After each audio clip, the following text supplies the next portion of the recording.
meeting. Motion. We got a motion from Judge Riley to approve the minutes. I'll Ryan, you wanna second Randall. those. Okay. That was Ryan Motion Lipke that passes. seconded. Yep. All right, next agenda item, public comments. Do we have anybody from the public on here? I don't think so. County transportation updates. I'm gonna go ahead and turn it over to Judge Riley to talk about Spencer County, and then we'll go to Shelby County after that, Ryan, okay?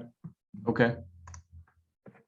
Well, we've just been working on a couple of projects, and we've got a couple of road slides that were, one we just are finishing up, another one we're just starting into. So, but other than that, nothing other. Okay. Ryan, you want to talk about Shelby County? Uh-oh. Can you hear me? Yeah, I can hear you. Okay. I hit a button. I thought I closed out. Yeah, I wasn't really prepared. The Shelby County, so much going on. I don't even know where to start. The Highway 53 project, they've shifted the traffic over from what would have been considered the southbound lanes or the west side of the road to the east side and northbound lanes now. So they're tearing out the old railroad bridge on that side of the road and going to probably rebuild that to make for the new bridge and widen it, and tearing out the old pavement and that along that side of the roadway. So hopefully later this year, it'd be nice to have that done if they can get it done. So that's going on. The 6th Street project, the city, they shut down 6th Street between Maine and Washington. That project's nearing completion with the city. It was scheduled to be completed by April 1st. So they're winding that up, and it should be done here in the next week or so. Hasn't really affected the traffic. We know we were concerned about traffic between Washington and Maine. That was a nice cut through from Washington back to Maine, one-way street. And now you have to just go up one more block to 7th Street to get back around. And it doesn't seem that it's really caused any issues with traffic that we've seen yet. Looks like the water company is going to be shutting down one lane on Main Street.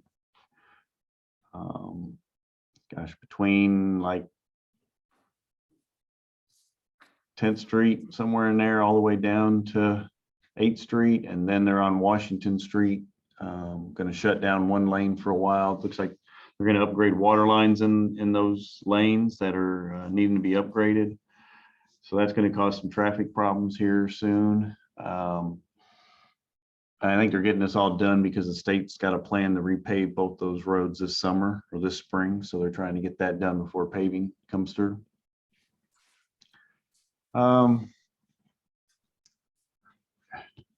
We've got in our comprehensive plan some suggested or recommended road improvements, new roads and stuff. And with all the growth and development we're having currently, a couple of those roads, not the whole road, but legs of those roads, certain sections of them are private developers are looking to build those roadways.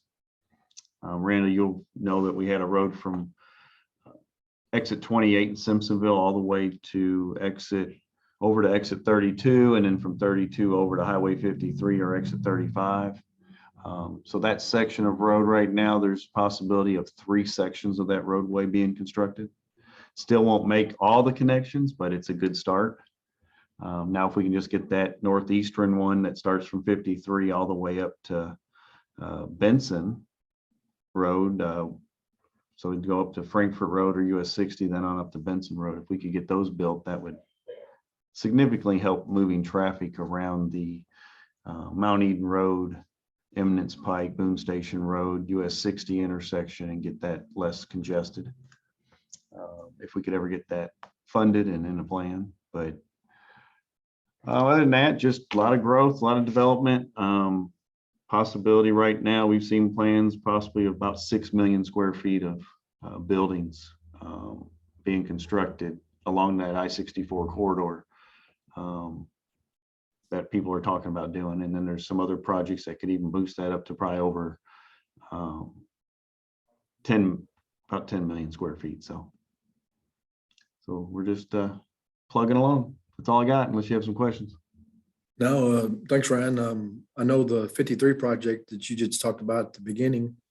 It is going along. I was in Frankfurt and I stopped by there and the multi-use trail, and they were ripping up the 2-lane section of that, and it's coming along pretty good.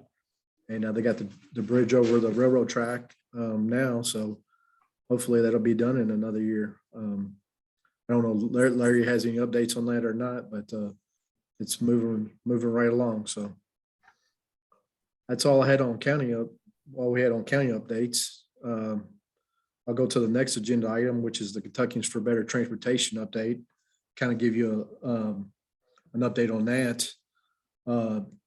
Back in February last month, the Kentuckians for Better Transportation update, TRIP, known as the Transportation Research Nonprofit, released data on Kentucky roadways. And this report examines the conditions and uses safety of Kentucky roads, highways, bridges, and the state future mobility needs. The sources from this report came from KYTC, Federal Highways, the Census Bureau, the Texas Transportation Institute, and AASHTO, which is Association of State Highway Transportation. And it's a good report. I can send it out to you guys. But it also includes the statewide data for the bridges, and talks about the regional data for Bowling Green, Louisville, Lexington, Northern Kentucky, and Owensboro urban areas. In the March KBT, moving to the March KBT update, House Bill 274, which was related to transportation improvement districts. The House HR meeting, Representative Santoro and Judge Boone testified in support of these transportation improvement districts and said they're a great toolbox to have. And also House Bill 545 talks about aviation development. This bill has three objectives. The first two related to workforce. This bill will set a fund to develop education opportunities for mechanics, pilots, engineers, and aviation. It talks about the focus on educating Kentuckians across the state about the possibility of careers of general aviation airports. Senate Bill 347, which Jimmy Higdon filed, talks about the transportation to cabinet to develop an electric vehicle infrastructure development plan. I know in the new IAJ bill, there's $69 million for this electric vehicle grid. And actually, I know Bo and myself, who's on here from the ads, we were on a call yesterday concerning this, and they're trying to build the infrastructure out for new electrical vehicles in Kentucky from 69 million over 5 years. So that's all I have on that. Also, one other thing was Congress approves the Armrest funding package, which talks about the first year of the transportation funding levels for the new infrastructure bill. And I know Susan's going to be talking more about this, so I don't want to steal her thunder. But anyways, that's all I have on that. So. Our next agenda item is Susan Altman. She's with KYTC program management, and she's going to be talking about the new Iaj Bill and Grants. So I'll turn it over to her. I really appreciate you coming and talking to this committee. So thank you, Susan. Thanks, Randall. Hopefully I'm going to be able to share everything appropriately. Usually I have people that do it for me, so bear with me. I'm going to share my screen if you will give me permission. Hold on. Okay, I'm trying to, let's see.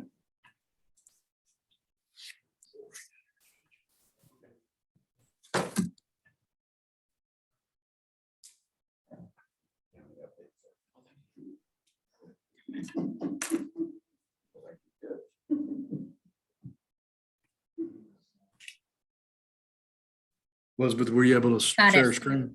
Yep. Okay, Did you okay, get go it? ahead, Susan. Let me try. Okay, that worked. Perfect.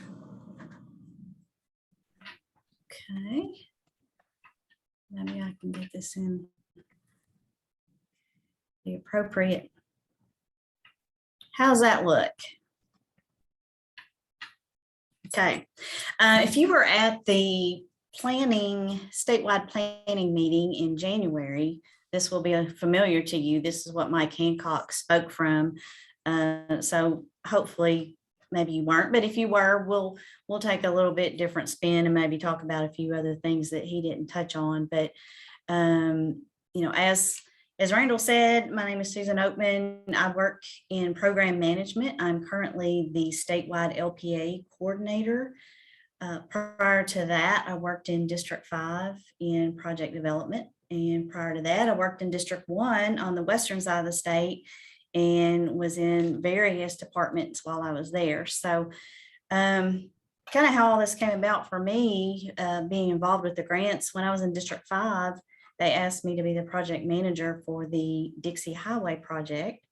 So that is where I really first started learning about discretionary grants and just kind of moved on from there. So I transferred up to program management to work with Amanda Spencer with the LPA program. And lucky me, because I'd had some experience with the grants, all of a sudden I became the point of contact for KYTC's grant efforts. So kind of leads us up to what we were doing up until the bill passed. So up until then, all of the grant efforts were coordinated through the Division of Program Management. I was the point of contact, worked with Ron Rigney, and of course, leadership. And at that time, there were really two primary grant programs that we were going after, and that was Infra, which was for the larger projects. And then there was Tiger, then Build, then Raise. It name change, and with the last name change came about some actual changes in the criteria, but those were our focus. And basically what I was helping with was we would align the notice of funding opportunities, selection of projects. I would help coordinate and submit the applications. And then once we had some successful awards, from there, I helped draft the agreements and then kind of follow the project through as it goes. And that's kind of a good time to say, when you get an award, that's not the end of it. That's just the beginning. There's a lot of reporting. There's a lot of, you have to draft grant agreements. Those have to be amended as you go along. So there's a lot of work and a lot of strings that go along with these grants. So at the end of last year, I think everybody knows the president signed into law the IIJA, which now we are calling it the bill, BIL, which is easier to say. And with this new bill came, as you can see the points on the slide, more than a dozen new programs and pilots and more potential partners. And then just a ton of information, just a ton of grants. So we kind of went through, and the ones that we are highlighting that KYTC is actually interested in is listed on the screen. Infras, Tigers. There's now one that's mega projects, rural surface transportation, bridge. So we just kind of pulled out ones that were more of a transportation focus that we thought made sense for us. And what we did at the end of last year was, fortunately, my bosses knew, they said, Susan's not going to be able to handle all this on her own. So back in December, we put together a group, and it's me, Amanda Spencer, Beth Neiman, Dave Heil, and Stephen DeWitt. So everybody's from planning except me and Amanda. And they were kind of there to help me go through the bill and just kind of start deciphering and making some kind of summary of what we were finding in there. And I guess that's really my next slide. So really, I'm going to move on to that one. So what we did at the end of last year was went through the bill. We really did an in-depth review, and we were just focusing on the discretionary grant portion of it, not the formula funding. And it was discretionary grants related to transportation, because there's some other infrastructure stuff in the bill as well. So we went through, we did these summary sheets on each of the grants. And then we tried to take each of those and really put them into a grant matrix that further summarized and was kind of a quick, easy reference for each of the grant opportunities. So after that, we then developed this web form, and we asked all 12 districts to go in there and first review the matrix, see what type of projects actually fit with each of those grant opportunities. And we had them go in and actually submit district projects they felt like might align with those grant opportunities. So we compiled all of those.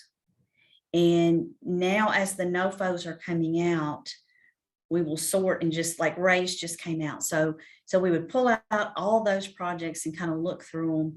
And then based on the criteria in the notice of funding opportunity, we kind of tried to rank those as ones that we felt like best met the most criteria and met the criteria well in our decision when we were trying to decide what projects we might submit for a grant.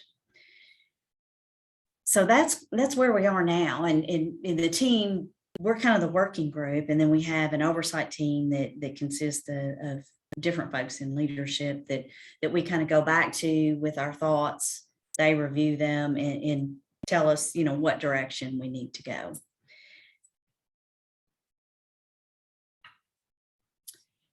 So I'm gonna kind of hold right there and say, right now the raise NOFO came out. Those applications are actually due next month on the 14th. So currently we are working through those. We're working with consultants to draft those applications, working with consultants, working with the locals. All of the KYTC is not going to be submitting any of these in our name. They're all going to be local submittals, even though most of them we will end up, if they get a grant, we will be the ones to administer the project through construction. So that is where we are at the moment. Now, as of yesterday, we had a NOFO come out, and they actually are calling it Multimodal Projects Discretionary Grant. And what they have done is they have lumped together the infra grant, the mega projects grant, and the rural surface transportation grant. And somehow they're putting it out all in this one advertisement. So that happened yesterday. So I can't give you a lot of details on how that's going to work right now, because we're still trying to sort through it. It appears to me that you will still submit projects for each of the different grants separately, and you can submit the same application for several, 1, 2, 3, as long as they meet the merit criteria. I'm trying to decipher how they are actually going to be looking at those. Are they going to look at them separate? Somehow at some point, are they going to look at them all together? It appears that you may even be able to get different grant funding for the same project. Not sure about that. I'm trying to figure that one out. So that's what came out yesterday. And that's, they don't want to make anything easy. So now they've put it out, and it's totally different from what we're used to. So we're having to go through that and kind of figure out exactly where to go forward with those submittals. So we will continue, Division of Program Management will continue our coordination role as this proceeds on. We are anticipating a lot more federal grant activity than ever before, and we are already seeing that. As soon as I get finished here with this meeting, my first call is going to be to FHWA to talk about a grant. So it's just, it's time consuming to say the least. So we're trying to accept our role as not only grant applicants, but also a resource for others. We are trying to help those who call just to get information. We are looking, let me move my best projects for a particular grant category. We're seeing maybe a local project based on, if you look at the fact sheet for the last raise grants, they seem to be really focused more on local projects. And for the raise category, it really did seem more urban type projects. So unless you had a project maybe in one of your cities, that might not be the best grant category to be looking at, but it could. And we're here to assist with individual grant administration if requested and if necessary. So we're just going to kind of see how that goes as we move along. I have several things that I can follow up with and send to you guys. I can send out the matrix. We probably need to update that just a little bit as a resource for you guys. Also, there's something out on the web, and I can send it to you and also give you the links that USDOT has put out. It's a fact sheet, and it has what the bill will deliver for Kentucky. And this really talks about the formula funds as well as discretionary grant opportunities. So those are real useful information. If we're looking specifically at what you as rural counties may be looking at, what we are seeing is with the criteria for these grants, of course, safety is always in there. That's always going to be part of the criteria that they're looking for as to, does this project address a safety issue? But we're finding that two big ones are environmental sustainability and quality of life. So some of the big buzzwords are resiliency, equity in transportation, and access to our good paying jobs. So those are the things you guys need to be thinking about as rural communities. If you think about submitting a project for a grant, it needs to be one that's really hitting those buzzwords. So, and NOFOs will tell you exactly what they're looking for in the structure of submittals, but that's what you need to be thinking about if you're thinking about applying for these grants. They seem to be the buzzwords across the board.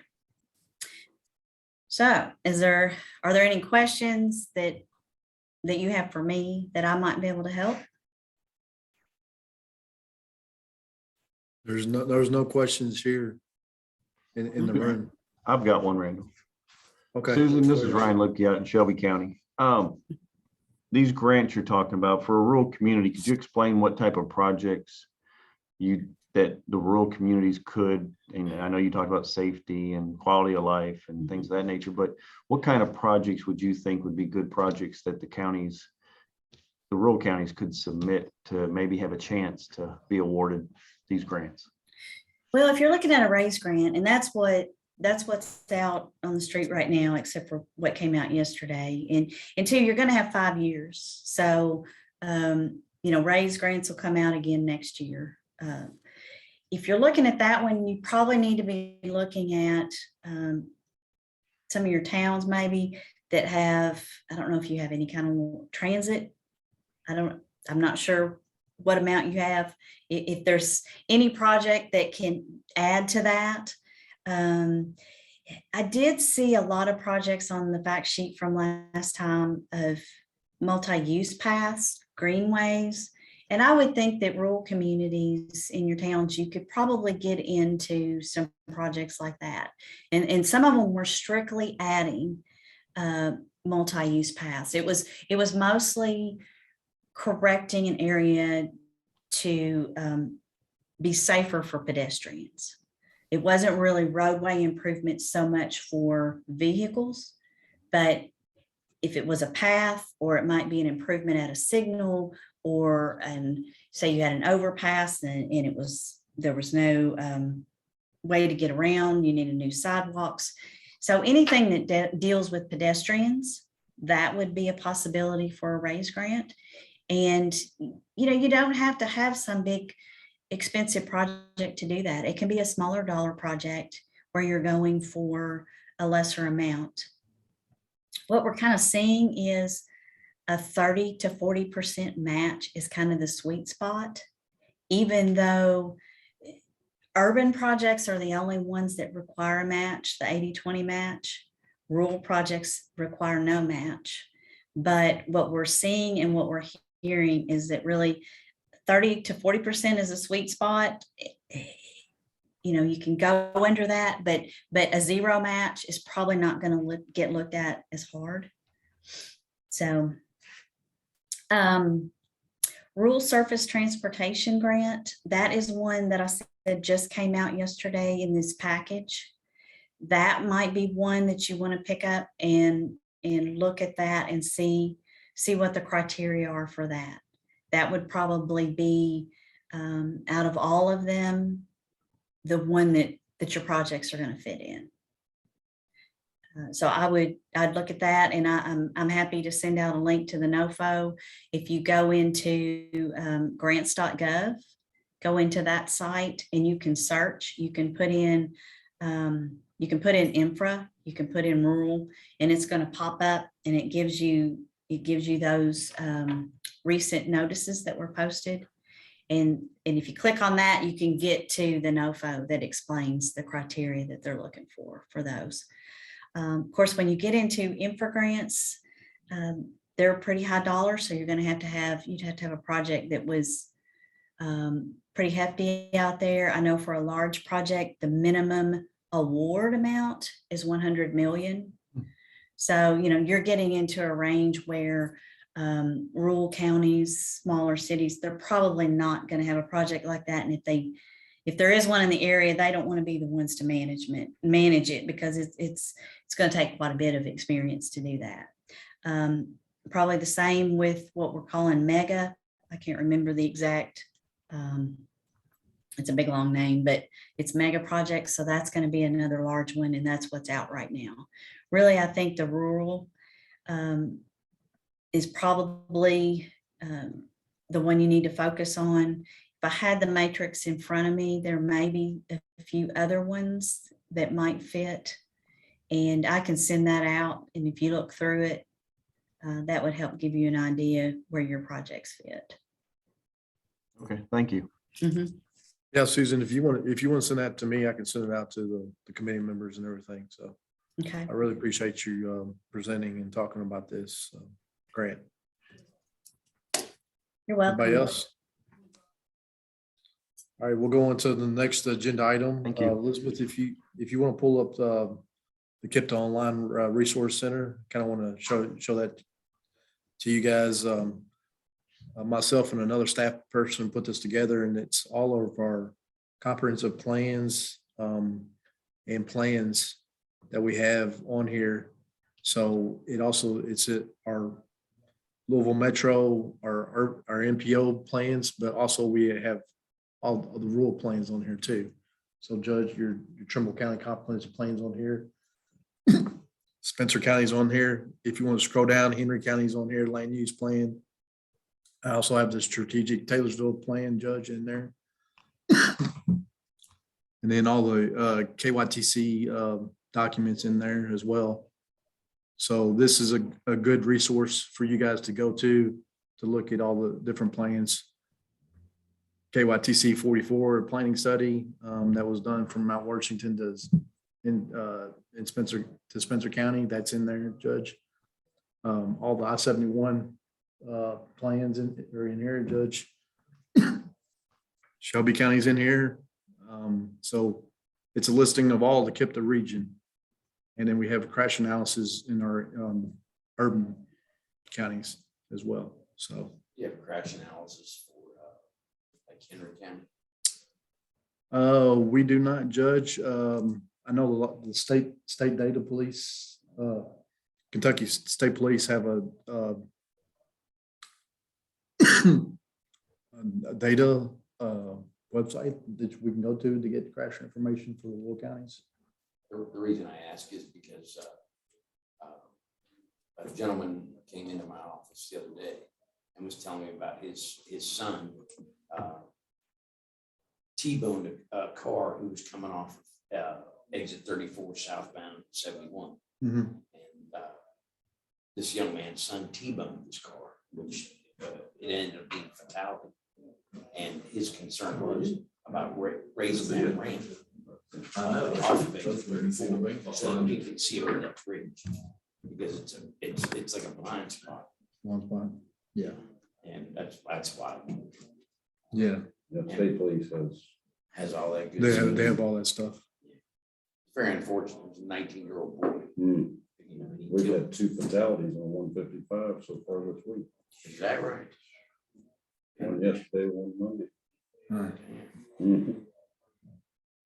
So this is just a good resources for you guys to have. And like Judge was talking about, safety crash data you can find on the state police website. And that's all I have on that online. The next thing is the KIP to add public involvement plan. I'm working on updating that, and we're still waiting. The ads are still waiting on the census data on the ACS to put our maps in there. So once we have that, we'll be ready to go on that.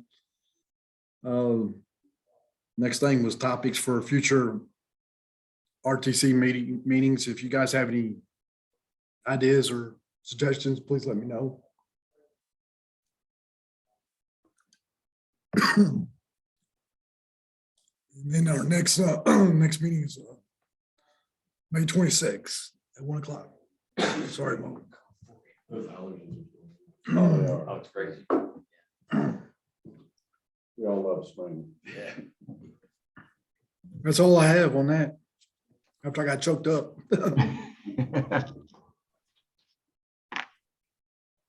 Do y'all have any other questions? I don't have any.